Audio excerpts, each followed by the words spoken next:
고린도전서 1장 21절로 25절까지의 말씀입니다.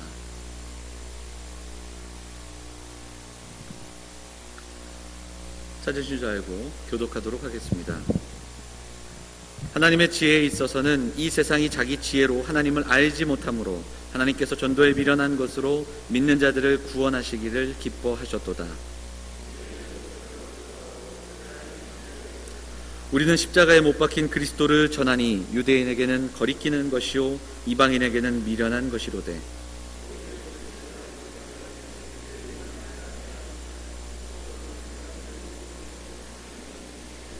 하나님의 어리석음이 사람보다 지혜롭고 하나님의 약하심이 사람보다 강하니라. 아멘. 호산나 찬양대 찬양 듣도록 하겠습니다.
아멘.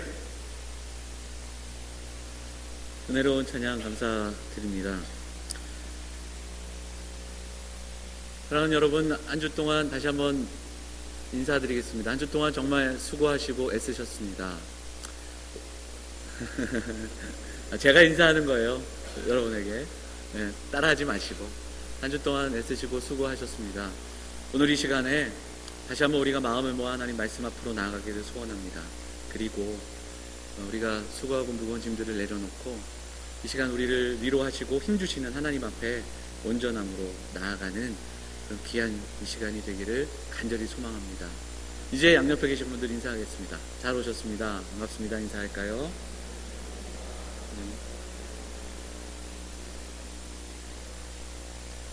우리가 지난주에 제자들을 향하여 말씀하시는 그 주님의 말씀, 그래서 예수님의 사역의 어떤 중심 속에서 전환점의 기로에서 예수님은 어떤 결심을 하시고 제자들을 향하여 말씀하셨습니다. 무리가 아니라 제자가 되라고. 더 이상 그냥 나를 쫓지 말고 이제는 목적을 가지고 내가 가는 그 길을 함께 가자고 말씀하셨습니다. 그래서 우리가 그 말씀을 붙들고 더 이상 우리도 무리가 아니라 제자로, 예수님을 따르는 팬이 아니라 제자의 삶을 살아가기를 결단하는 그러한 말씀들을 나눴습니다. 믿음의 내용이 있어야 됩니다. 믿음의 기초를 가지고 희미하게 예수님 멀리서 바라보는 자들이 아니라 분명하게 이 하나님의 말씀에 계시된 예수 그리스도를 향하여 우리의 발걸음을 따르고, 그리고 그 예수님을 믿고 나아가는 그런 귀한 믿음의 사람들, 신앙인들이 되어야 할 줄 믿습니다. 나를 위해 이 땅에 오신 예수 그리스도, 그분이 나를 위해 무슨 일을 행하셨는지, 그것은 나에게 어떤 의미인지를 깊이 묵상함으로 그 말씀 속에서 주시는 은혜를 붙잡고 나아가는, 사랑하는 영험의 성도들 다 되시기를 다시 한번 주님의 이름으로 축원을 드립니다. 오늘 말씀, 본문의 말씀을 의지해서 십자가 하나님의 지혜와 능력이라는 제목으로 하나님 말씀을 전하도록 하겠습니다. 오늘 본문은 고린도 전서입니다. 고린도 전서는 사도 바울이 고린도 교회에 쓴 편지입니다. 이 고린도 지방은 지금의 그리스 아테네에서 2시간가량 그 차량으로 차를 타고 가면 2시간 정도 걸리는 지역에 있는 항구 도시입니다. 유명한 고린도 운하가 있는 곳이고, 그 당시에도 그 항구를 통해서 많은 상업이 있었던 것을 우리가 기록을 통해서 살펴보게 됩니다. 많은 무역이 있었다 보니까 어떤 상업이 이렇게 흥하다 보니까 이곳에는 또 술집도 많았던 기록을 보게 되고요. 그리고 환락가도 있었던 것을 보게 됩니다. 경제적으로도 부유한 도시였고, 그리고 아테네에서 멀지 않아서 헬라 철학을 논하고 이야기했던 그 당시의 문화가 이곳에서 있던 것을 보게 됩니다. 사도 바울이 2차 전도 여행 때 여행을 하다가, 그리고 복음을 전하다가 이곳에 머물게 됩니다. 그리고 한 명 한 명 복음을 전하기 시작하고, 그리고 그곳에 교회가 세워집니다. 사도 바울은 이 고린도에 1년 6개월 정도 머물었습니다. 그리고 1년 6개월 정도 머물면서 많은 사람들에게 복음을 전했고, 이제 그 시간 동안 교회가 세워졌습니다.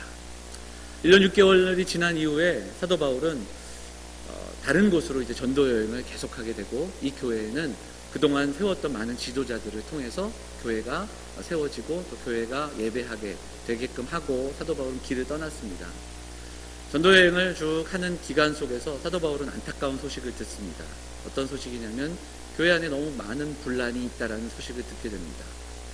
우리가 고린도전서를 보면 사도 바울은 그 고린도 교회에 있던 분란, 그 아픔들을 향하여 쓴 편지의 내용이 계속해서 나옵니다. 그래서 고린도 교회에 어떤 일들이 있었는가? 분열이 있었습니다. 바울을 추종하고 아볼로를 추종하는 사람들, 또 다른 파당이 생겨났었고요. 그리고 크고 작은 문제 속에서 논쟁에 휩싸입니다. 은사를 가지고 자랑하는 사람들이 있었습니다. 내게 주신 은사, 방언을 비롯한 수많은 은사들을 가지고 논란이 있었습니다. 그리고 그것에 대해 사도 바울은 또 편지를 씁니다. 독신이 옳으냐 그르냐에 대한 문제도 있었던 것 같습니다. 음행에 대한 문제도 있었고요. 우상에 바친 음식을 먹는 게 옳으냐 그르냐, 그런 문제들도 있었던 것 같습니다. 그래서 사도 바울은 고린도전서에 이 내용을 상세하게 정리해서 편지를 쓰고 있습니다. 그래서 그것은 이런 문제다, 그리고 이렇게 이야기하면서 문제를 하나하나 정리해주는 내용이 고린도전서입니다. 그런데 여러분, 그런 문제들을 해결하는 사도 바울의 해결의 그 시작과 끝이 무엇인지를 우리는 눈여겨봐야 됩니다. 1장 18절 한번 보실까요? 1장 18절 같이 보겠습니다. 고린도전서 1장 18절 같이 읽겠습니다. 십자가의 도가 멸망하는 자들에게는 미련한 것이요 구원을 받는 우리에게는 하나님의 능력이라. 사도 바울은 그 수많은 교회 안에 있는 크고 작은 문제를 향하여 해결책을 써내려가는데 그 시작에 무엇을 얘기하고 있는가? 바로 그리스도의 십자가를 이야기하고 있다는 겁니다. 십자가의 도가 멸망하는 자에게는 미련한 것이다. 그러나 구원을 받는 우리에게는 하나님의 능력이라.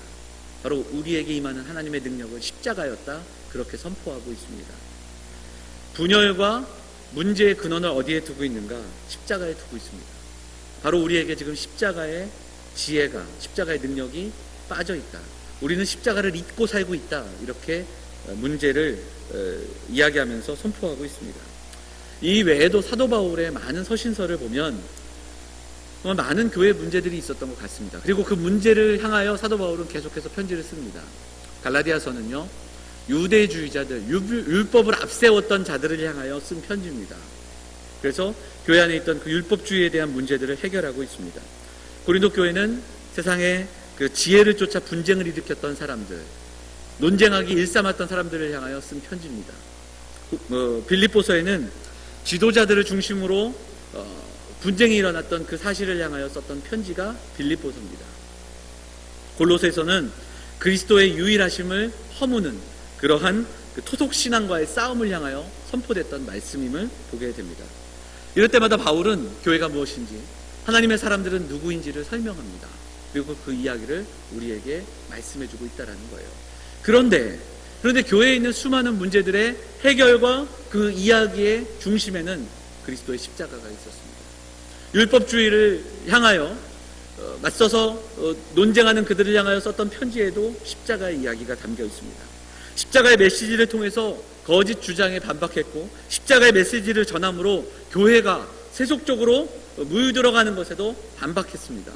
그리고 세상의 지혜와 맞서고 있는 사도 바울. 그래서 십자가의 메시지, 십자가의 복음은 사도 바울이 교회를 이야기하고 성도를 이야기하는 그 정체성의 중심에 분명히 십자가의 메시지가 있었다는 사실을 우리는 알아보아야 합니다. 20세기 그 신학자 중에 가장 유명한 존 스토트 목사님은 우리에게 이 이야기를 들려줍니다. 예수님에 관한 이야기 중에 가장 중심이 되는 것은 무엇인가? 예수 그리스도의 죽으심이다. 그리고 예수 그리스도의 죽으심은 바로 십자가에 달리신 그분, 계시의 중심에는 십자가가 있다. 십자가에 못 박히신 예수님은 우리 신앙의 중심이다. 이런 이야기를 들려주고 있습니다. 사도 바울의 모든 설교를 보면 십자가와 부활을 이야기하고 있고요. 초대교회 성도들이 그 로마 황제의 핍박과 시험 속에서도 비굴하지 않도록 그렇게 당당하게 설 수 있었던 것은 그들의 믿음의 중심에 바로 십자가에 달리신 예수 그리스도, 그분이 메시아이심을 믿었기 때문입니다. 그리고 그 믿음으로 부활을 믿고 증인의 삶으로 나아갔다라는 겁니다. 중세시대는 부와 번영을 강조했습니다. 심지어는 천국에 들어가는 입장권도 팔기 시작했습니다. 그 시대 가운데 오직 의인은 믿음으로 말미암아 살리라, 이 로마서 말씀을 붙들고 일어난 사람들이 있었습니다. 그 중에 한 사람, 마르틴 루터는 종교개혁을 일으키면서 바로 이 십자가 복음을 전하기 시작합니다.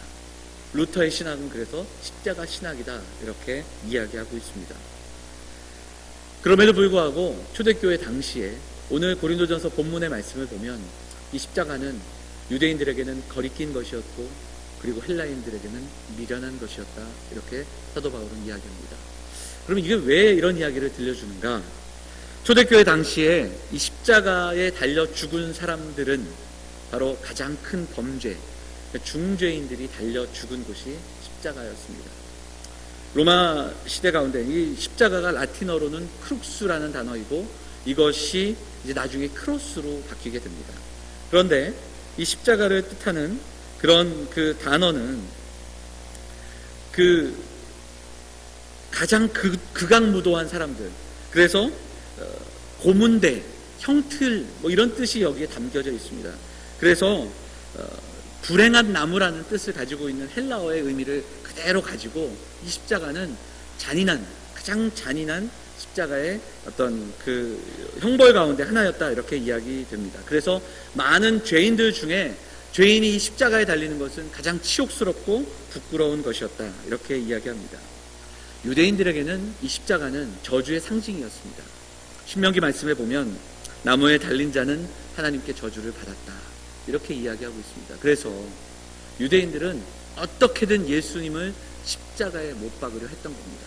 왜냐하면 이 말씀, 이 신명기의 말씀을 인용하여 그들은 이 신명기 말씀을 자신들이 성취함으로 예수님이 메시아가 아님을 증명하려고 했던 겁니다. 예수님은 십자가에 달리심으로 바로 하나님께 저주를 받은 자다, 어떻게 메시아가 될 수 있겠는가, 그들은 그 이야기를 하고 싶었던 겁니다. 그래서 저주의 상징인 십자가를 달리신 예수 그리스도, 그분이 메시아라는 것은 유대인들에게는 도저히 받아들일 수 없는 사건이었습니다. 그리고 거리끼는 것이었습니다. 지혜를 이야기하는 헬라인들, 세상의 지혜와 그들이 철학을 강조했던 헬라인들에게는 인간의 지성으로 하나님이 인간이 되었다라는 사실을 받아들일 수 없었습니다. 이 성육신을 그 당시에 가지고 있던 철학과 그들이 가지고 있던 인식의 세계에서는 인정할 수 없던 겁니다. 예수님이 하나님이시고 하나님이 예수님이라는 것을 받아들일 수 없었습니다. 그리고 더 나아가서 그렇다면 그 창조주가 십자가에 달려 죽는다라는 것은 이것처럼 미련한 것이 어디 있는가. 그리고 그 예수님을 강조하면서 예수님을 따르는 그들이 다른 것이 아니라 어떠한 영광과 어떠한 왕관을 자랑하는 게 아니라 십자가를 통해 그 예수를 전한다라는 것은 너무너무 미련한 것이 아닌가. 왜냐하면 그 십자가를 누가 믿겠는가. 이렇게 오히려 역으로 질문하면서 십자가를 미련한 것으로, 어리석고 미련한 것으로 바라보았다는 겁니다. 그것이 바로 오늘 말씀 속에서 사도 바울이 이야기하는 유대인과 헬라인이 십자가를 대하는 다른, 어찌 보면 같은 그러한 반응의 모습입니다. 이 말씀을 좀 더 정리해보자면 십자가를 기준으로 세상에는 두 종류의 사람이 있다라는 겁니다. 한 사람은 누구인가? 십자가를 비웃고 조롱하는 자들입니다. 십자가를 통해서 도저히 믿지 않는 겁니다. 어떻게 세상의 지혜를 이 십자가에 담겨 있는가? 세상의 지혜만을 유일한 지혜로 표준으로 삼는 자들에게는 절대로 받아들일 수 없는 이야기였습니다. 우리가 고린도전서 2장을 한번 보겠습니다. 2장 14절 같이 읽어볼까요? 같이 읽겠습니다. 같이 함께 읽도록 하겠습니다. 육에 속한 사람은 하나님의 성령의 애들을 받지 아니하나니 이는 그것들이 그에게는 어리석게 보이며 또 그는 그것들을 알 수 없나니 그러한 일은 영적으로 분별되기 때문이다. 사도 바울은 육에 속한 사람이라는 이야기를 하면서 그들이 받아들이지 않는다라는 걸 이야기하고 있습니다. 세상의 지혜를 표준으로 삼고 그 지혜만을 신뢰하며 나아가는 사람들, 그들은 십자가의 복음을 깨닫지도 받아들이지도 못한 겁니다. 자, 두 번째 부류가 있습니다. 두 번째 부류는 바울처럼 십자가를 사모하며 십자가를 증거하는 사람들입니다. 십자가를 믿는, 십자가에 못 박히신 그 죽으심의 의미를 깊이 경험한 사람들입니다. 예수는 그리스도시라. 예수는 메시아시었다. 정녕 그는 하나님의 아들이셨다. 우리를 위해 죽으셨다. 이 사실을 믿고 그리고 나아가는 자들. 자, 2장 15절 같이 읽어볼까요? 2장 15절 같이 읽겠습니다. 같이 읽겠습니다. 신령한 자는 모든 것을 판단하나 자기는 아무에게도 판단을 받지 아니하느니라. 여기서 신령한 자라는 이름으로 바로 그들을 이야기하고 있습니다. 사도 바울은 그 믿는, 십자가를 믿으며 나아가는 자들을 이야기하고 있습니다. 그럼 이렇게 여러분, 제가 두 부류를 말씀드렸잖아요. 이 두 부류만 있을까요? 오늘 사도 바울이 궁극적으로 이 본문을 통해서 이야기하는 것은 이 두 부류의 사람이 아니라 또 다른 한 부류의 사람입니다. 그게 누구인가? 바로 예수님을 믿지만, 예수님을 믿는다 하지만 일상에서는 세상의 지혜를 향한 사람들입니다. 예수님을 믿는다 하지만 예수님을 믿는 것이 무엇인지를 모르는 사람들, 그래서 세상의 지혜를 가지고 판단하고 그리고 논쟁하고 그리고 싸우고 분열된 사람들, 바로 고린도 교회를 향한 그러한 메시지. 고린도 교회 안에 있었지만 예수님을 믿지 않는 겁니다. 아니, 예수님을 믿는다 하면서 무엇을 믿고 있는지 모르는 겁니다. 십자가의 죽으심이 나와 무슨 상관인지 모르고 있습니다. 그리고 그들은 세상에서 이야기하는 지혜로 교회의 이야기들을 논하고 교회에 있는 수많은 문제들을 일으키고 그리고 분쟁을 일삼는 자들이었습니다. 세상의 가치를 붙들기에 화목하지 못한 자들이었습니다. 세상의 가치를 붙들기에 자기 지혜를 자랑하며 자기의 은사를 자랑하며 서로 하나 되지 못했던 그 교회, 고린도 교회를 향하여 쓴 바로 메시지, 오늘 본문의 말씀이라는 겁니다. 세상의 지혜의 말과 화려함, 논리적인 설득은 가졌지만 그 말씀으로 인해 내 변화는 경험하지 못한 사람들, 절대로 십자가를 멀리서 바라보지만 절대로 십자가 앞으로 나아가 그곳에서 내가 죽고 예수가 사는 그 놀라운 일들을 경험하지 못했던 사람들을 향하여 주시는 메시지임을 우리가 살펴보아야 합니다. 고린도 교회의 문제의 핵심이 무엇이었습니까? 은사 때문이었습니까? 영적인 타락 때문이었습니까? 음행 때문이었습니까? 사도 바울은 분명히 이야기합니다. 그들의 가슴 속에, 그들의 영혼에 십자가가 사라졌다. 십자가로 돌아가야 한다. 그렇게 지금 외치고 있다라는 겁니다. 고린도전서 1장 17절 우리가 함께 보시겠습니다. 1장 17절 같이 읽어볼까요? 그리스도께서 나를 보내심은 세례를 베풀게 하려 하심이 아니요 오직 복음을 전하게 하려 하심이로되 말의 지혜로 하지 아니함은 그리스도의 십자가가 헛되지 않게 하려 함이라. 그리스도의 십자가가 헛되지 않게 하려 함이라. 지금 이 말을 좀 바꿔보면 고린도 교회 안에 있는 분쟁은 바로 십자가가 헛되게 되는 그러한 사건입니다. 십자가를 온전하게 섬기지 못하고 바라보지 못하는 사건임을 이야기하고 있다는 겁니다.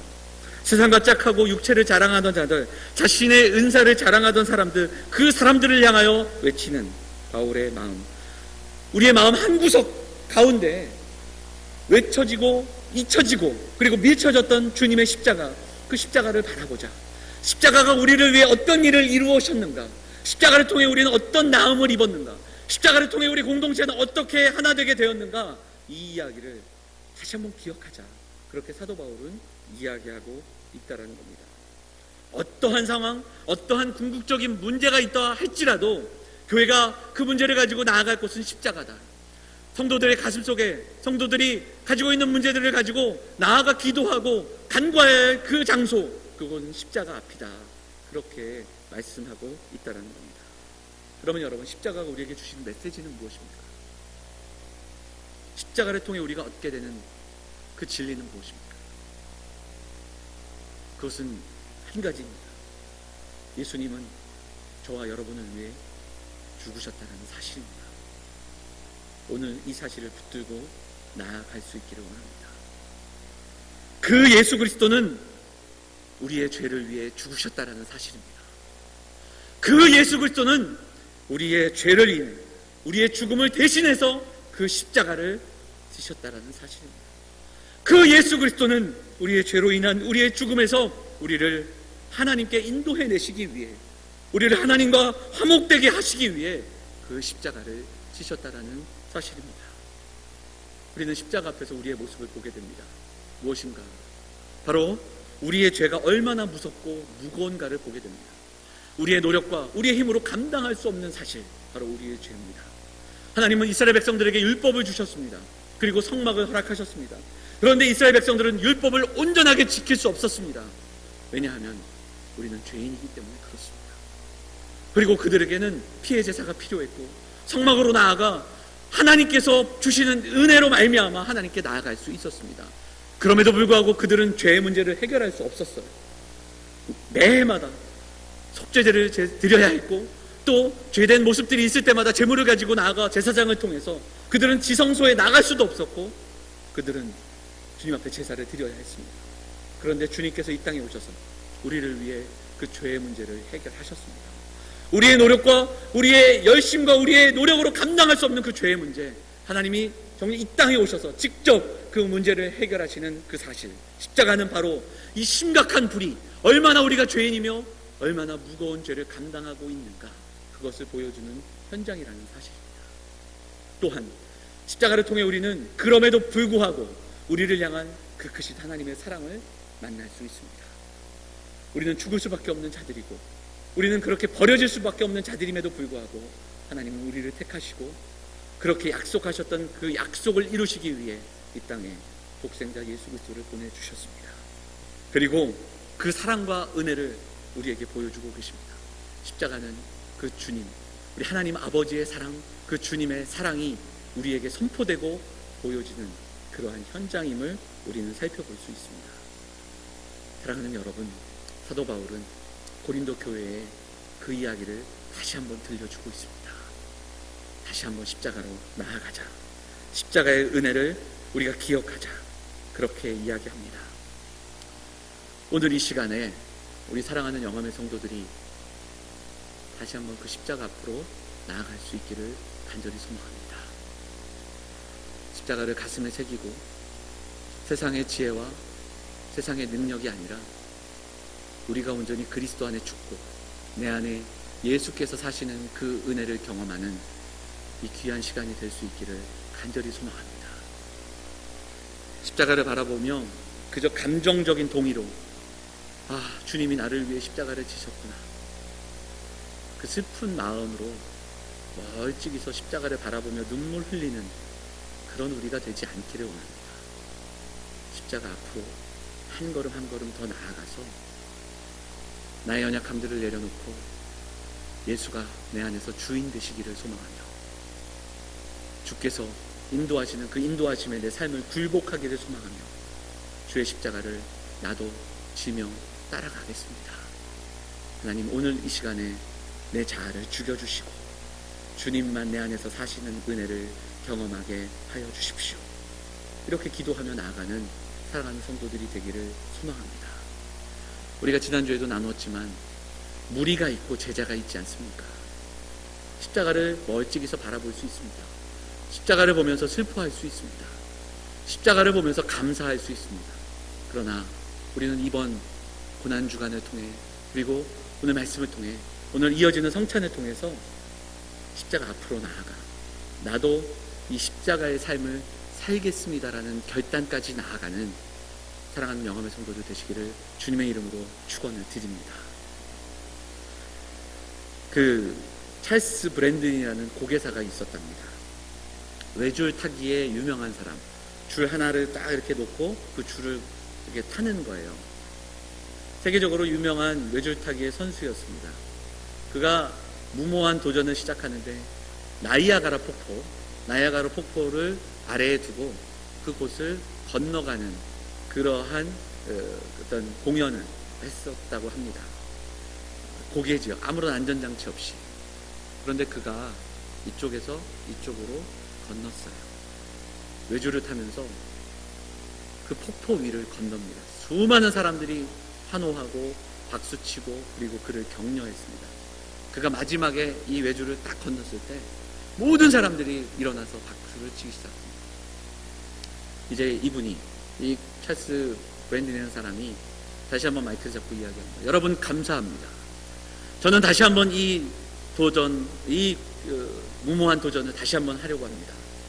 다시 한번 온 길을 걸어가려고 하는데 제가 과연 걸어갈 수 있겠습니까? 이렇게 질문합니다. 그때 사람들이 어떻게 했을까요? 박수를 치면서 환호하면서 당신은 할 수 있습니다. 당신은 정말 뛰어난 사람입니다. 응원했습니다. 그렇습니까? 그러면 제가 도전하겠습니다. 그런데 저는 한 가지 더 도전하려 합니다. 제 등 위에 한 사람을 더 업고 제가 이 길을 건너려 합니다. 여러분, 제가 건널 수 있겠습니까? 사람들이 당신은 할 수 있습니다. 그러면서 그 무모한 도전 속에 사람들이 박수를 치기 시작합니다. 당신은 신의 경주입니다. 엄청난 찬사와 격려의 말. 여러분, 정말 감사합니다. 여러분이 그렇게 저를 신뢰하고 믿으신다면 여러분 중에 한 분만 지금 나와주시겠습니까? 제 등에 업혀 저와 함께 이 길을 건너시 않겠습니까? 갑자기 여러분, 예상이 되죠? 어떻게 됐을까요? 그 수많은 박수치던 사람들이 조용해졌습니다. 한 분만 나와주시겠습니까? 지금 그렇게 박수치고 환호하시던 여러분, 그중 한 분만 나오면 됩니다. 그런데 모두가 절레절레합니다. 제가 업히는 거는 그건 다른 문제 아닙니까? 이렇게 이야기하면서 사람들이 뒷걸음질 치기 시작했습니다. 사랑하는 여러분, 왜 이 이야기를 나누고 있는가? 십자가에 감격이 있고 감사가 있는데 이제 우리는 십자가 앞으로 나아가야 합니다. 그래서 그 십자가를 우리도 지고 주님이 가신 그 길을 걸어가는 결단으로 나아갈 수 있기를 소망합니다.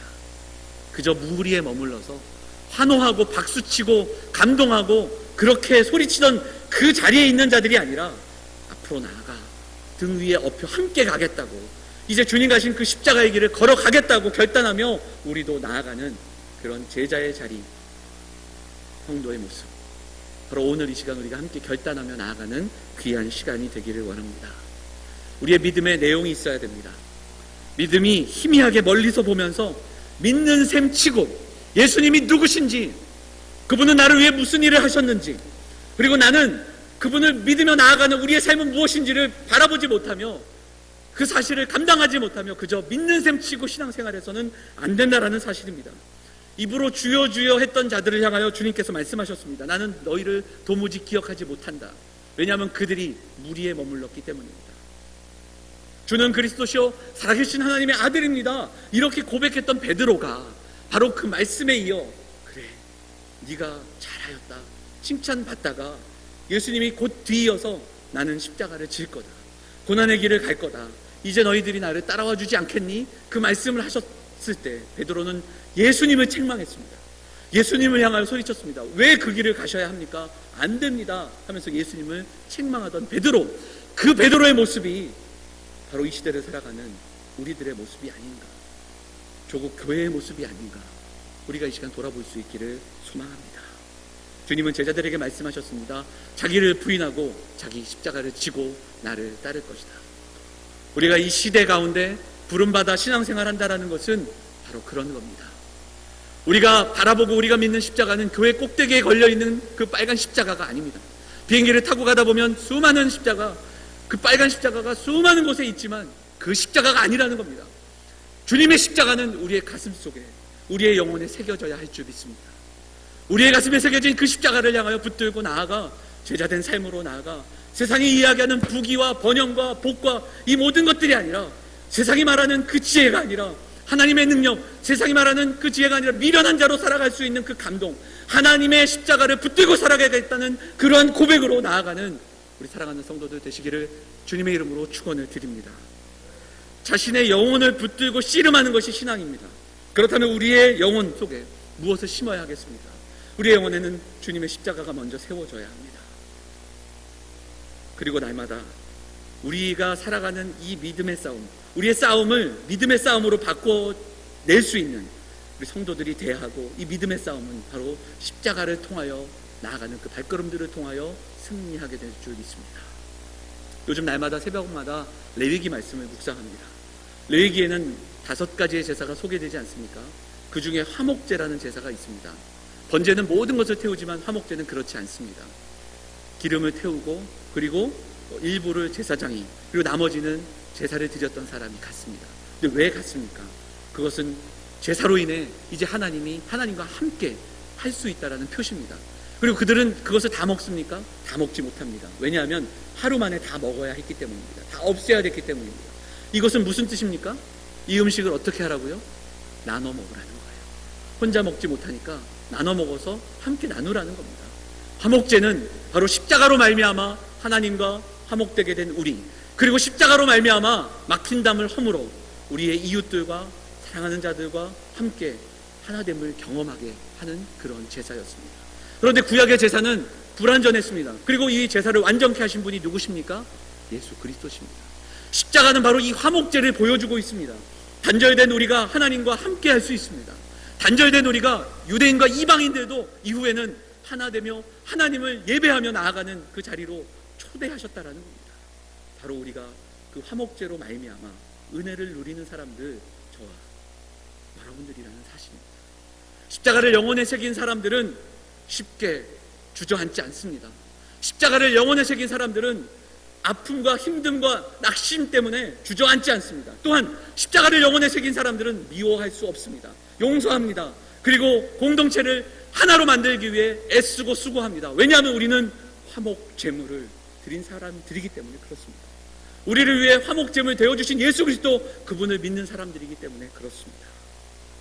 오늘 이 말씀을 통해서 사랑하는 우리 영암의 공동체가 다시 한번 이 시간, 그리고 이번 고난주간을 통해 화목제, 예수 그리스도 안에서 하나됨을 경험하는 그러한 귀한 일들, 우리의 막힌 담이 허물고 우리가 용서하지 못한 사람들이 있다면 용서하고 다시 한번 사랑으로 하나 되는 그 놀라운 일들을 경험하는 그런 귀한 은혜가 전해지는 시간들이 될 수 있기를 간절히 소망합니다.